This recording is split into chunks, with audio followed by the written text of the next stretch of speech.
karon napakita ko lang sa inyo to yung bago kong DJI Osmo Action 6. Ito yung adventure combo na bundle. So bakit nga ba na ito yung magandang gamitin? Ito yung kunin ninyo na package. Kasi isa-isahin natin today.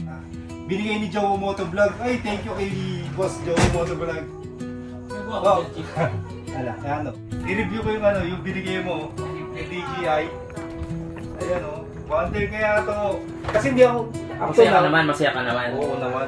Kaya nga up to now, hindi ako makapaniwala na may ganito ako. Kasi tingnan mo, ayun yung nangyari sa camera mo. Ginagawa, baka naman sinadya mo to para bigyan kita ng Ganon?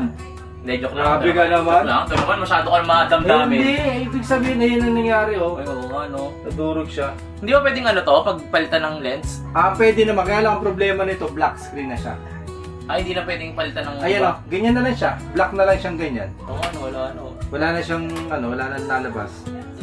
Kaya, ayun, kaya ito, paulit-ulit ko siya tinititigan ngayon. Kasi syempre, alam nyo naman, lahat ng footages natin, lahat ng mga videos natin, di ba, na nag-Mindanao tayo, lahat kuha yan dyan. Kaya yung clarity, yung linaw, yung ganda ng audio, dyan galing yun sa DJI. Lalo na ngayon, kasi, ang yabang ko, binigyan ako ni sa Jowo Motovlog. Thank you, Jowo, tsaka sa DJI. Tingnan nyo, gusto ko lang ipakita itong bago. Binalik ko lang. Actually, nilabas ko na ito pero binalik ko lang. Ayan. Ayan na siya. Astig Laki, diba? Mas malaki na siya, Oo. Mas malaki na yung lens niya. Tsaka kagandahan kasi dito sa DJI natin, ano na to, 6:6. Hindi mo na kailangan iganto, di ba nakaganyan siya? Yes, nakatayo. Kahit nakaganyan na siya, pwede ka mag-portrait. Portrait yun. Doon nga ako nabilib.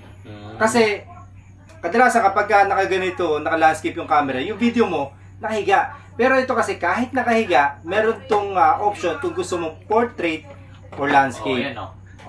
So ito yung dati, yan, yung nadurog. So ito na yung... Mas malaki na siya ngayon. Mas malaki siya ngayon.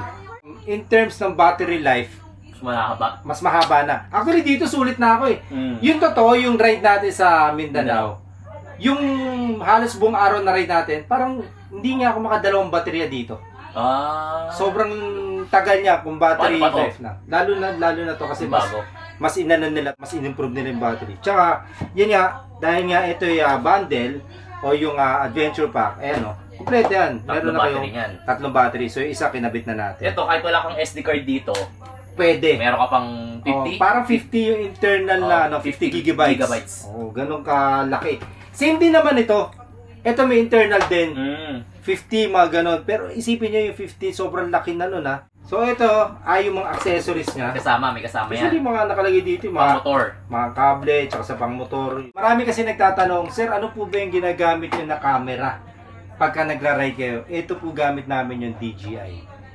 So sa mga kapwa natin influencer, sa mga motovlogger, so sa mga kahit na mga sa mga gusto ng camera na quality at malinaw, DJI Osmo Action. So yan ang gamit namin lahat, DJI. Pati yung drone ko, DJI din. Nakita nyo, ang linaw. Kahit sobrang taas, napakalinaw. Thank you, DJI, sa itong camera. Then, syempre, wala yun. Grabe. Hindi ko talaga in-expect na bibigyan niya ako ng camera. Sulit naman yung late ko kasi di ba 7 AM usapan. Kasi siniraan mo ako sa vlog mo Hindi, sabi ko nga 7 AM dapat. Parang feeling ko, ako yung nagkamali ng schedule talaga. Lang. Parang ako talaga, hindi siya talaga late. Napaaga lang ako ng dating. Minsan kapag nakakaedad, nakakakalimot Kaya ayan, sorry na. Tignan niyo yung action nito bukas. Bukas, magsesemplangan na kami.